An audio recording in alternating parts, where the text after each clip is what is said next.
Bonjour, je suis Myrdine, médium canal, éclaireur de chemin de vie. Aujourd'hui, dans cette nouvelle capsule, j'aimerais vous parler du danger de certaines pratiques dans le développement personnel ou bien dans l'ésotérisme. Déjà, je vous en ai parlé d'une qui est la voyance sur une vidéo de la page d'accueil de mon site internet, vidéo que j'ai doublée de celle de l'interview de la journaliste Natacha Calestrémé que beaucoup d'entre vous connaissent très bien. Aujourd'hui, je vais vous parler d'autres pratiques dangereuses. Première pratique, il va sans dire que faire tourner les tables, c'est quelque chose qui est hautement à proscrire parce qu'on ne sait pas qu'est-ce qu'on va attirer ou plus précisément, il y a de fortes chances d'attirer ce qu'on appelle des entités du bas astral. Et après, effectivement, pour se débarrasser d'entités qui viennent nous polluer, nous parasiter, j'ai envie de dire même nous vampiriser, il faut vraiment faire appel à quelqu'un de compétent qui a cette capacité-là de vous en dégager, de vous en libérer. Donc à éviter. De même que tout ce qui est les tablettes Ouija, où on va essayer d'avoir des réponses à des questions comme ça, et où on ne sait pas encore une fois qu'est-ce qu'on attire.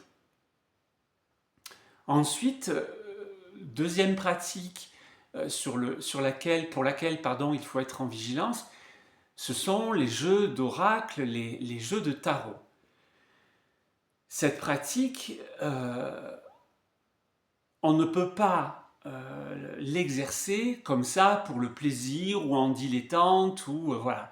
Il faut vraiment que ce soit un appel intérieur, un appel du cœur, non pas pour soi, mais pour aider son prochain, aider une personne qui vient nous demander parce qu'elle a une difficulté quelconque, ponctuelle, à l'instant T où elle vient vous solliciter.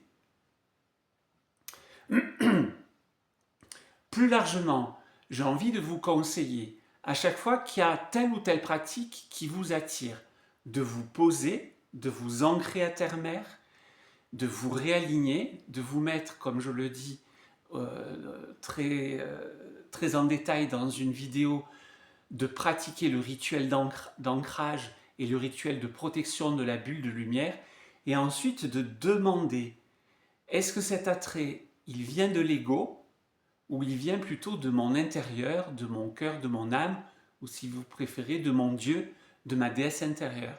Si effectivement la réponse intérieure que vous recevez est celle qu'effectivement cela vient de votre cœur, alors répondez-y. Dans tous les autres cas, bannissez, ne donnez pas suite à cet appel, qui est donc un appel égotique et non pas un appel spirituel. J'ai envie, avant de conclure, d'élargir un peu plus le sujet. Parce que j'ai en mémoire une conversation récente que j'ai eue avec un ami qui me parlait d'un stage sur le fait qui avait pour thématique le développement de ses capacités extrasensorielles.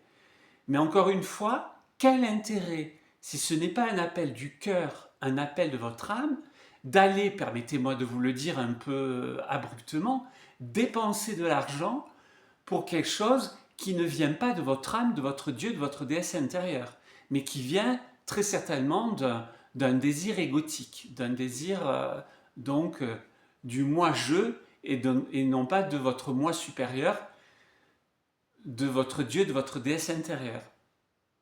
Donc, encore une fois, à chaque fois qu'il y a quelque chose qui vous s'attire, que ce soit une pratique ponctuelle, un stage, une conférence, une retraite, posez-vous et posez la question intérieure, d'où vient cet attrait? Voilà. Si le sujet vous a intéressé, merci de liker cette vidéo, merci également de vous abonner à la chaîne et surtout ne vous privez pas de me faire part des thématiques que vous aimeriez que j'aborde dans les capsules qui vont venir. Par avance, merci, belle fin de journée, namasté.